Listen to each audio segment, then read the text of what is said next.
महत इमन महिमा महत इमन प्रत्यय है महिमा ଆଜ୍ଞା अर्थ जी सर्वशक्तिमान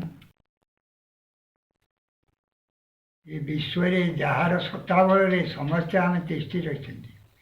से ही धर्म से ही ब्रह्म से ही सनातन ता छड़ा आउ कहीं एठे कर्ता नहांती विश्व मूल जड़े ही से ही कर्ता से ही अनादि मूलकर्ता को अनादि कह जाए से पुरुष को जी अनुध्यान व चिंता कर बजै पार से ब्रह्म सर्वत्र व्यापी गिरी अच्छी से कौन सी जड़ जिनस नुहति चेतनमय ब्रह्मरे जब चित्त स्थिर कर आ पुनर्जन्म पुनर्मरण मनुष्य ताना हूँ मुख्य आउ ये संसार को फेर ना यह वेद वेदांत सिद्धांत वाणी है बुझल अच्छा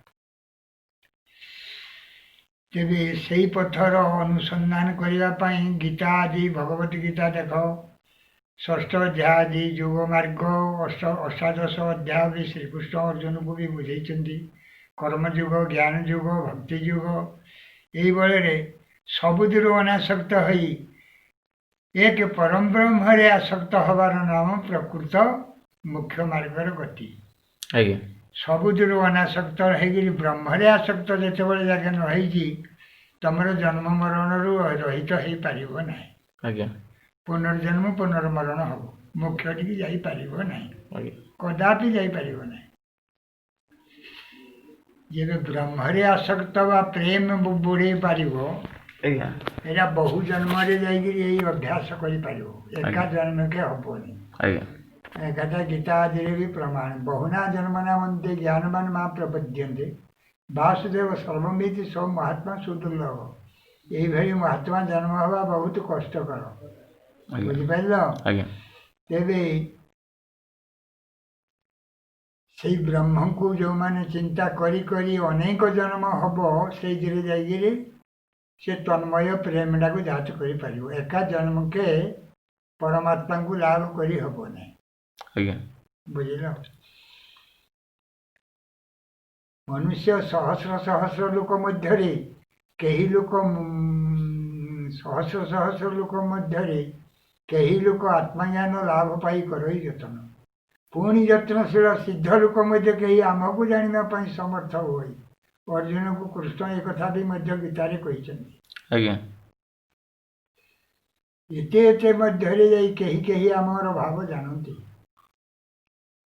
ये से ज्ञानटा लाभ हाँपाई बहु जन्म दरकार ज्ञान जन्म है जाए ज्ञानी हम हाँ प्रत्येक लोक आम त्रिगुण मायारू वंचित हो पारना त्रिगुण थिबा पर्यंत मुक्ति पाश को जापर ना एणुक सतगुण जिते वर्धित हम सेते तत्वज्ञान पाखक हेले कि पहुँची पार बुझल योगी वेदांत कहूँ योगी देहाभिमानी निश्यात भोगी कर्माणि तत्परम ज्ञानी मुख्याभिमानी तत्वज्ञानाभिमानिता तत्वज्ञानी हेले सबुदिर अभिमान अहंकार तुटी तत्वज्ञानी न हवा दिग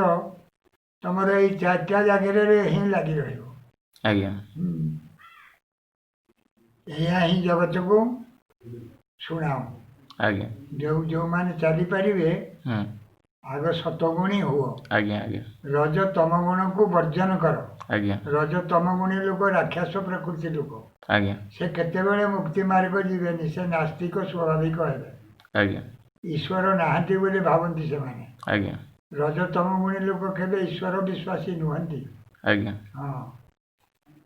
से जदि बुड़ी पार तुम्हें से अनुजाई कौन सी जगह जगह ये उपदेश दियो जगत को हाँ आज्ञा आप आशीर्वाद आज्ञा छाड़ू तो हाँ शरण आज्ञा वीरवर बाबा कर